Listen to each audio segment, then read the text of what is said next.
ماہنامہ سلطان الفقر کا شائع کردہ مضمون حقیقت بندگی، جسے تحریر کیا ہے فقیہ صابر سروری قادری صاحبہ نے۔ زندگی آمد برائے بندگی، زندگی بے بندگی شرمندگی، یعنی ہمیں زندگی فقط بندگی کے لیے ملی ہے۔ اگر بندگی نہیں کریں گے تو یہ زندگی شرمندگی ہی شرمندگی ہوگی۔ مولانا رومی رحمۃ اللہ علیہ۔ اللہ سبحانہ و تعالیٰ نے ہم سب کو اپنا بندہ بنا کر بھیجا ہے، اور یہ وہ اعزاز ہے کہ جس کا نعم البدل ممکن نہیں۔ بندگی وہ عروج ہے جو نفس کے زوال سے شروع ہوتا ہے۔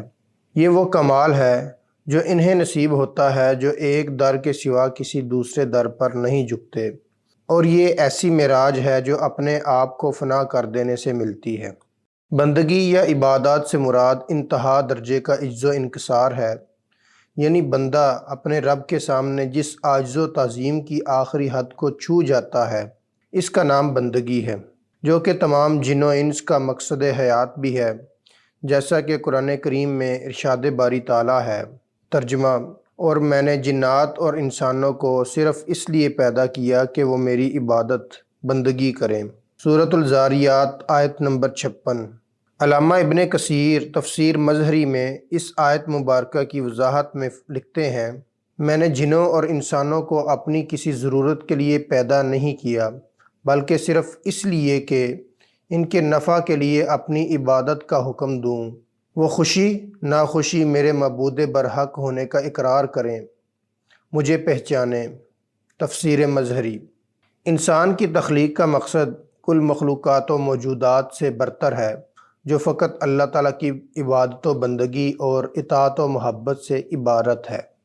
اس عظیم مقصد کی تبلیغ کے لیے بتقاضۂ وقت تمام امتوں میں انبیاء و رسل جیسی برگزیدہ ہستیاں مبعوث کی گئیں، جو وحی خداوندی کے تحت بنی نوع انسان کو توحید الہی کی دعوت دیتی رہیں، اور شعور انسانی میں یہ عقیدہ راسخ کیا کہ معبود برحق صرف خالق کائنات حی و قیوم کی ذات مطلق ہے، جسے ہر عظمت اور سروری زیبا ہے۔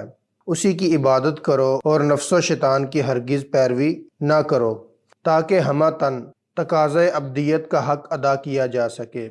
ابو البشر سیدنا آدم علیہ السلام سے لے کر خاتم المرسلین حضرت محمد مصطفیٰ صلی اللہ علیہ وآلہ وسلم تک توحید الہی کے پیغام کی ترویج کا یہ سلسلہ یوں ہی پہم چلتا رہا۔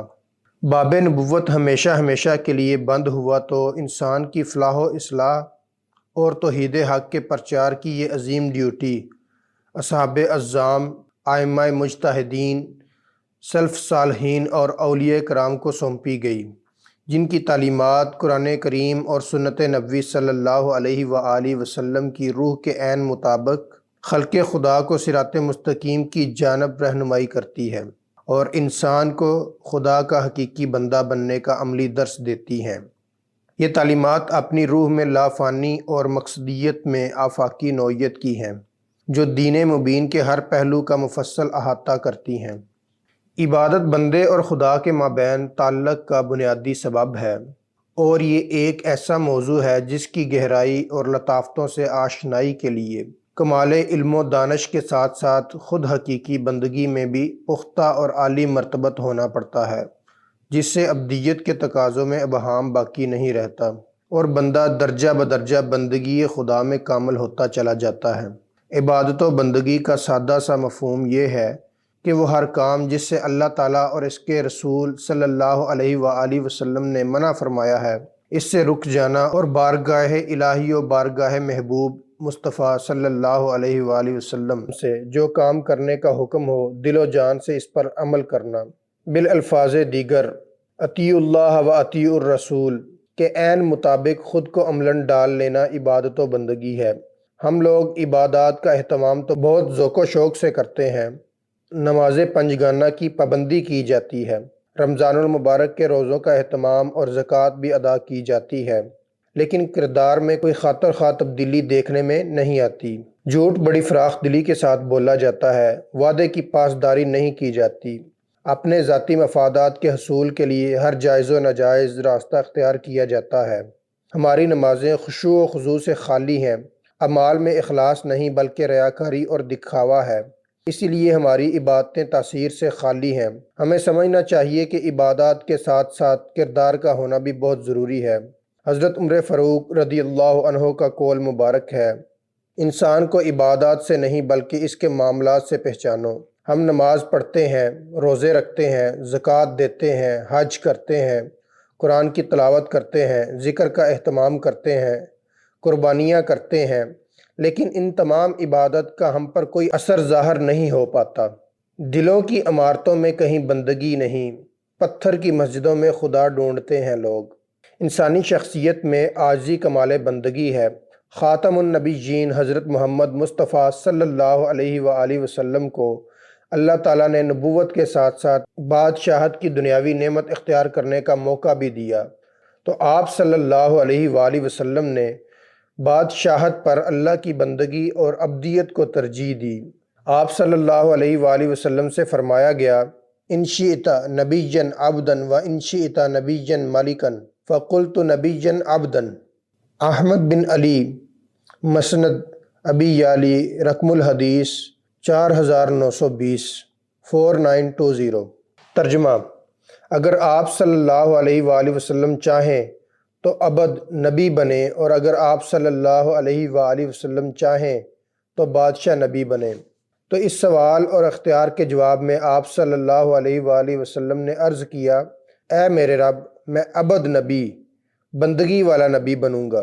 جب ہم رسول اللہ صلی اللہ علیہ وآلہ وسلم کی ذات اقدس میں عجز و انکسار کے یہ مظاہرے اور نمونے دیکھتے ہیں تو ہمیں اندازہ ہوتا ہے کہ جوں باری تعالیٰ کی نوازشات کی رمجم بڑھتی ہے تو آپ کی عاجزی و انکساری میں بھی اضافہ ہونے لگتا ہے۔ واقعہ معراج میں اللہ تعالیٰ نے آپ صلی اللہ علیہ وآلہ وسلم سے پوچھا کہ میں آپ صلی اللہ علیہ وآلہ وسلم کو کس لقب سے مشرف کروں؟ آپ صلی اللہ علیہ وآلہ وسلم نے عرض کیا، یا ربی بن تنسبنی الی نفسک بالعبودیتی۔ فخر الدین رازی، تفسیر الکبیر، صفحہ 117۔ ترجمہ: مولا مجھے اپنی ذات سے نسبت عبدیت کے ساتھ منسوب کر۔ اب کائنات انسانی کا اس سے بڑا منصب، مقام اور رتبہ و اعزاز نہ ہو سکتا تھا اور نہ ہے۔ معراج کے موقع پر جس لفظ کو معراج دی گئی وہ لفظ عبدیت ہے۔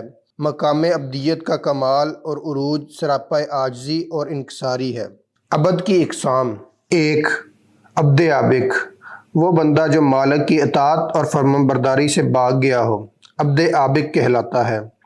یعنی ایسے بندگان خدا جو خالق و مالک کی اطاعت و محبت سے روگردانی کر کے معبودان باطل کے اسیر ہو گئے ہوں اور جھوٹے خداؤں کی پوجا میں مشغول ہوں، یعنی صراط مستقیم سے بھٹکے ہوئے لوگ۔ ایسی زندگی گزارنے والے انسان بے مقصد اور غفلت شعار زندگی کے مرتکب ہوتے ہیں۔ دو، عبد رقیق، یہ وہ بندگان خدا ہیں جو اللہ کی اطاعت و محبت کا پٹا اپنے گلے میں ڈالے رہتے ہیں اور اس کی اطاعت بجا لانے میں غفلت و کوتاہی نہیں کرتے۔ یہ بندے احکام الہی کی پیروی کے لیے ہمیشہ کوشاں رہتے ہیں۔ وہ دانستہ و نادانستہ اللہ کے احکامات کی خلاف ورزی کرتے ہوئے معصیت کا ارتکاب کرنے سے خوفزدہ رہتے ہیں۔ تین، عبد معزون، یہ بندے اللہ کی عبادت کرتے کرتے رضا الہی میں ایسے گم ہو جاتے ہیں کہ ان کا اٹھنا بیٹھنا، چلنا پھرنا، بولنا، سکوت اختیار کرنا، جینا مرنا، غرض ہر فعل اللہ کی رضا اور خوشنودی کے لیے ہوتا ہے۔ ان کی زندگی کا مقصد فقط خوشنودی اور رضا الہی ہوتا ہے، کیونکہ وہ قرآن کی اطاعت و مطابقت میں زندگی گزارنے کا قرینہ و سلیقہ پا چکے ہوتے ہیں۔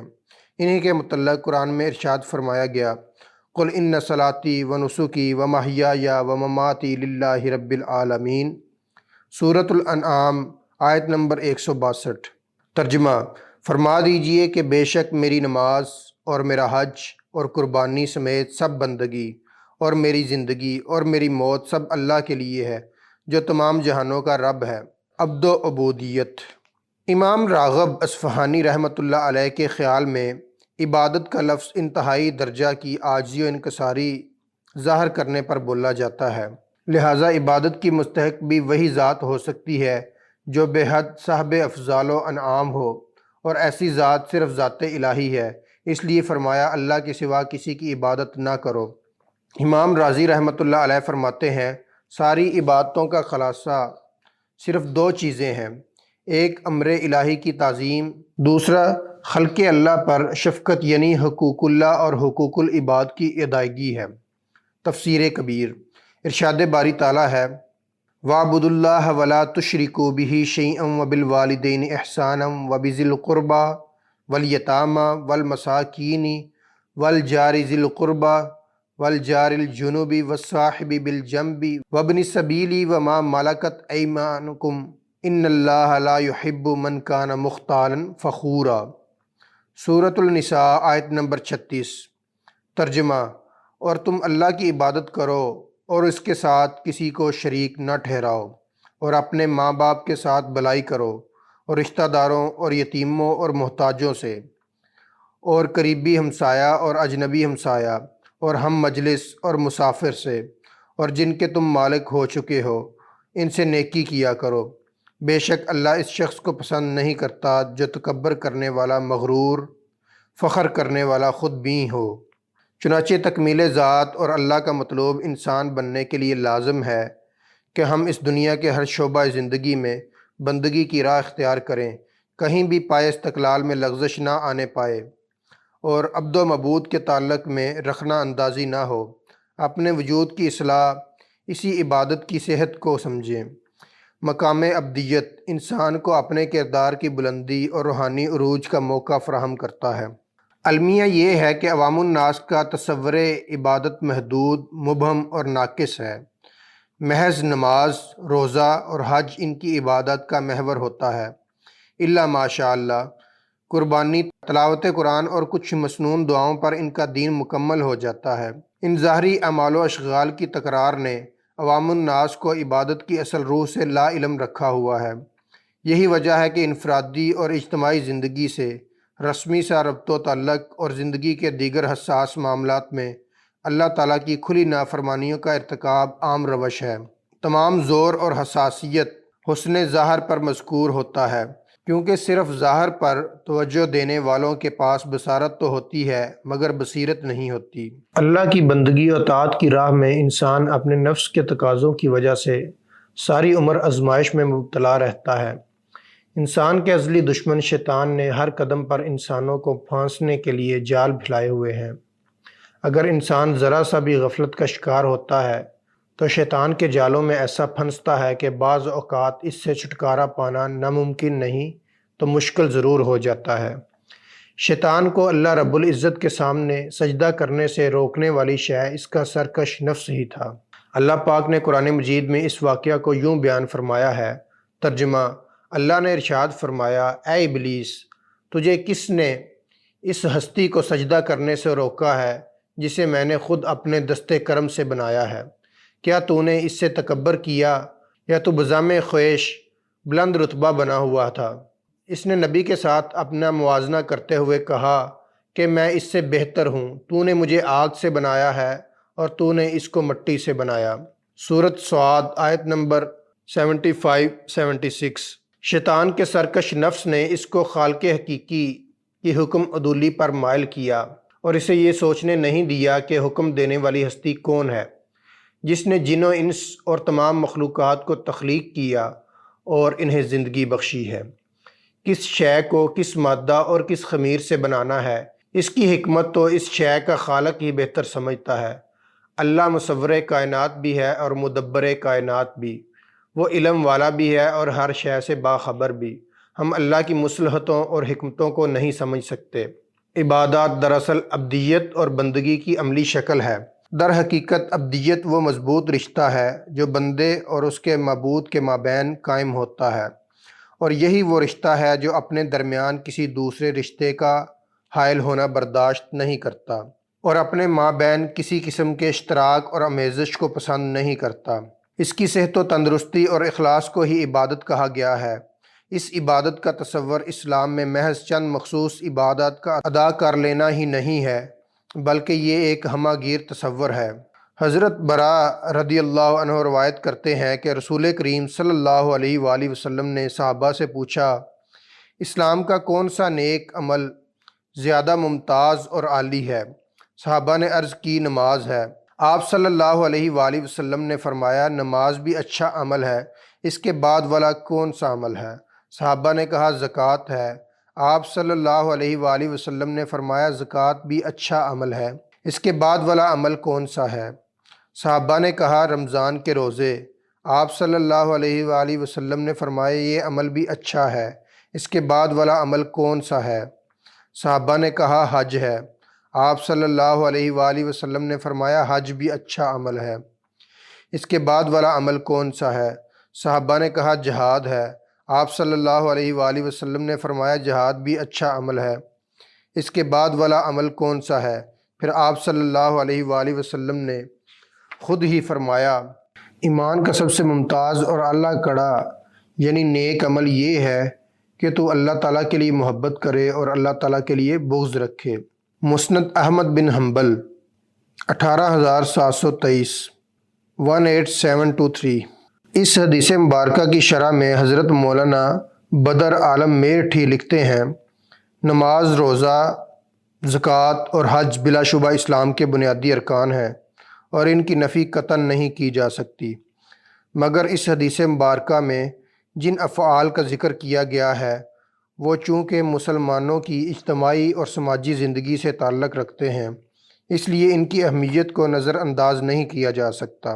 اس حیات انسانی میں بعض اجتماعی عمل اتنے اہم اور ناگزیر ہوتے ہیں کہ اکثر اوقات انفرادی اعمال کی بجا آوری انہی اعمال کی ادائیگی پر منحصر ہوتی ہے، اور یہ ارکان عبودیت دین میں موقوف علیہ کا مقام رکھتے ہیں۔ عبادت کی تکمیل بھی اس سے مشروط ہے کہ انسان معرفت پروردگار، عقیدہ کی درستی، اخلاص اور ایمان سے عبادت کو بجا لائے اور مقام بندگی میں خود کو اس کے حضور سمجھے، خدا کا خالص بندہ بن کر اس کی بارگاہ میں جائے اور دنیا، لذات، خواہشات، شہوات اور دنیا داروں سے منقطع ہو کر فقط اس کی عبادت کرے۔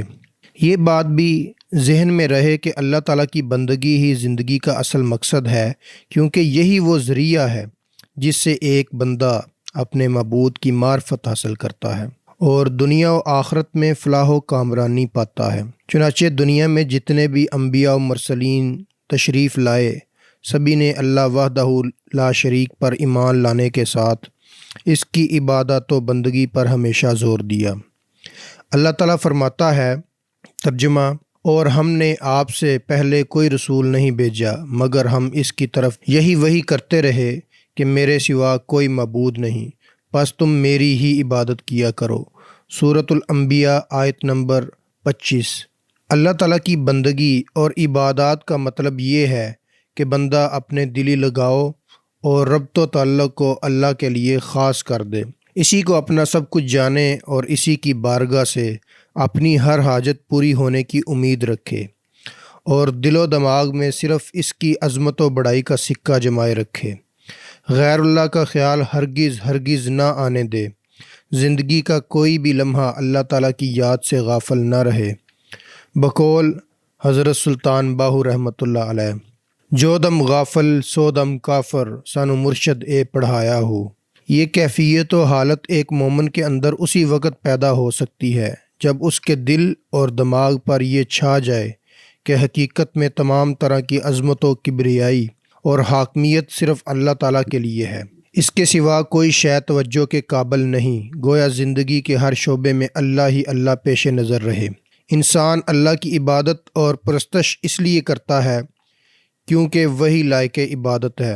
اللہ کی بندگی اور اس کے محبوب صلی اللہ علیہ وآلہ وسلم کی اطاعت صرف محبت میں کرتے ہیں، یہی احرار لوگوں کی عبادت ہے اور یہی افضل ترین عبادت بھی ہے۔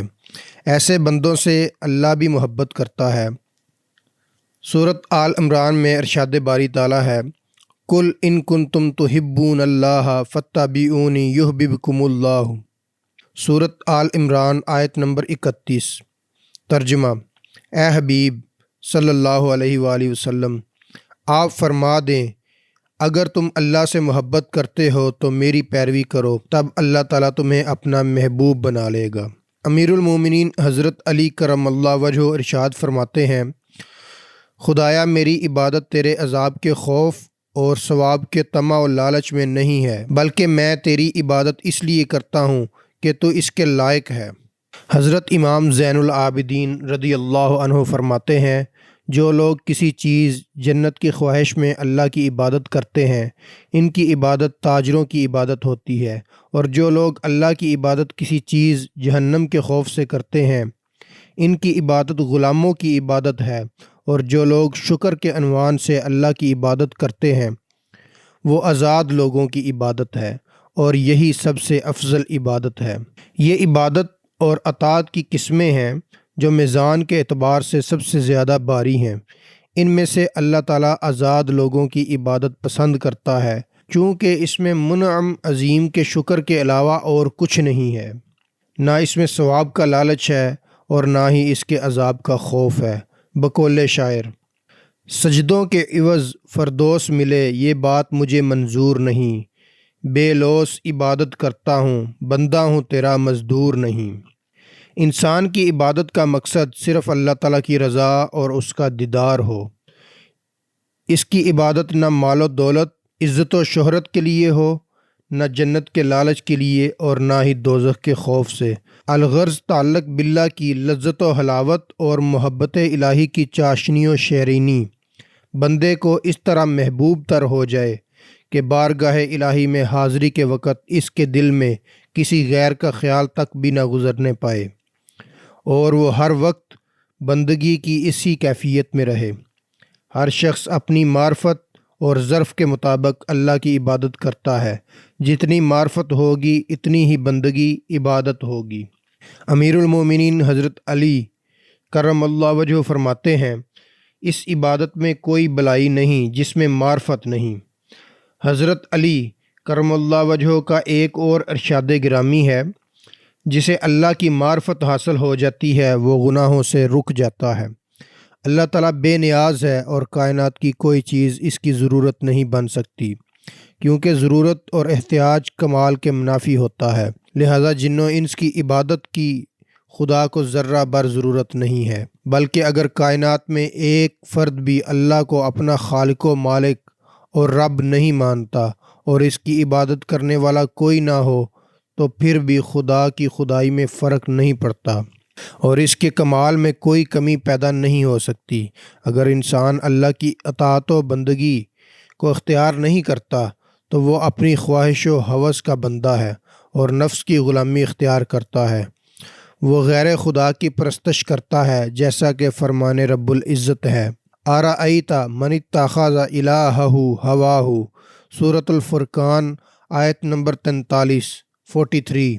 ترجمہ، کیا آپ نے دیکھا اس شخص کو جس نے اپنی خواہشات نفس کو اپنا معبود بنا لیا ہے؟ اور اگر انسان اللہ پاک کی اطاعت اور بندگی کو اختیار کرے اور نعبدو میں مخلص اور سچا ہو تو تکبر اور غرور کی نفی کرتا ہے۔ جب انسان بندگی کو تسلیم کر لیتا ہے تو پھر سر اٹھانے اور نافرمانی کرنے کی گنجائش باقی نہیں رہتی، اور وہ راہ نجات پر گامزن ہوتے ہوئے سعادت اخروی کو پا لیتا ہے۔ بندگی میں خیانت شرک کہلاتی ہے، اور بندگی کی ضد اپنی ذات ہے۔ بندہ اللہ کو نہیں اپنے آپ کو پوج رہا ہوتا ہے۔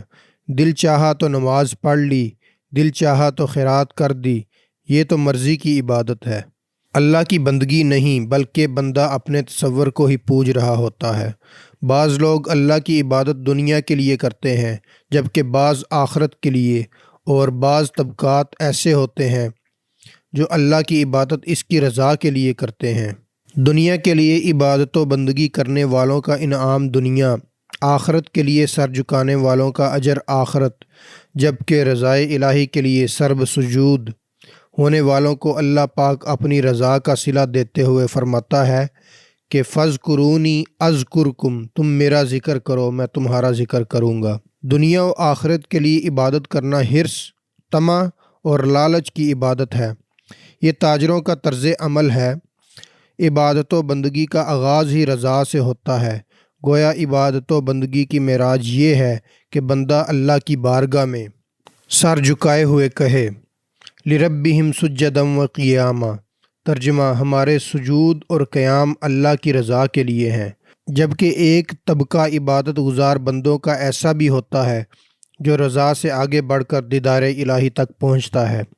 ان کی تمنا اور مراد کا قرآن نے یوں ذکر کیا: یریدون وجہ اللہ، اور وہ اللہ کے چہرے یعنی نور کی طلب رکھتے ہیں۔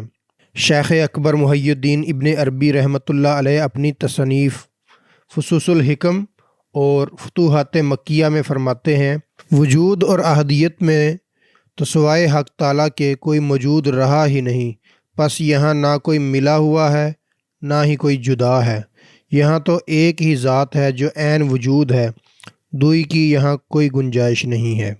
پس عالم وجود میں خدا کی سوا اور کچھ نہیں، اور خدا کو خدا کی سوا کوئی شناخت نہیں کر سکتا، اور اس حقیقت کو وہی دیکھ سکتا ہے جس نے بایزید رحمۃ اللہ علیہ کی طرح انا اللہ اور سبحانی کہا ہو۔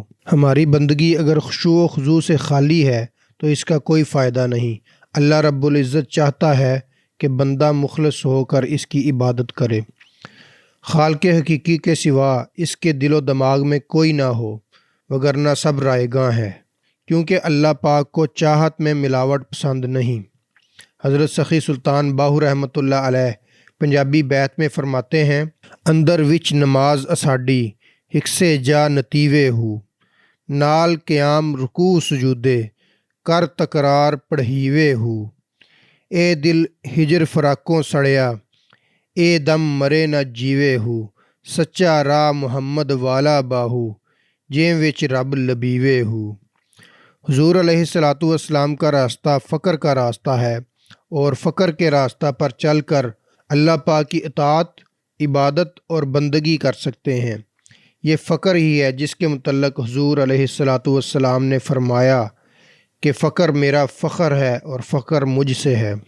فقر ہی اصل میں وہ راہ ہے جس پر گامزن ہو کر انسان صرف اور صرف اللہ کی رضا اور خوشنودی کے لیے عبادت کرتا ہے۔ اس کی رضا اور قرب ہی اس کے مد نظر ہوتا ہے۔ اللہ کی منشا اور رضا میں مداخلت کو گناہ سمجھتا ہے، اور اس طرح وہ بندگی کے اعلیٰ و ارفع فرض کو صحیح طریقے سے ادا کرتا ہے۔ تاہم حضور علیہ الصلاۃ والسلام تک پہنچنے کے لیے ہمیں ایسی ہستی، ذات اور انسان کی ضرورت ہے جو قدم محمد صلی اللہ علیہ وآلہ وسلم پر ہو۔ ہر دور میں اللہ پاک ایک ایسا انسان اس کائنات میں بھیجتا ہے جو انسان کامل کے مرتبہ پر فائز اور ظاہر و باطن میں حضور علیہ الصلاۃ والسلام اور اللہ کا مظہر ہوتا ہے، جسے مرشد کامل اکمل، جامع نور الہدیٰ، امام الوقت اور عبداللہ کہتے ہیں، جو شریعت محمدی صلی اللہ علیہ وآلہ وسلم کی بندگی کرتا ہے اور اپنے ساتھیوں مریدین کو بھی اپنی نگاہ کامل سے تزکیہ نفس کرنے کے بعد اسی طریقہ پر شریعت محمدی صلی اللہ علیہ وآلہ وسلم کا پیروکار بناتا ہے، جس طرح آقا پاک علیہ الصلاۃ والسلام نے صحابہ کرام رضی اللہ عنہم کو بندگی کی حقیقت اور روح سمجھائی۔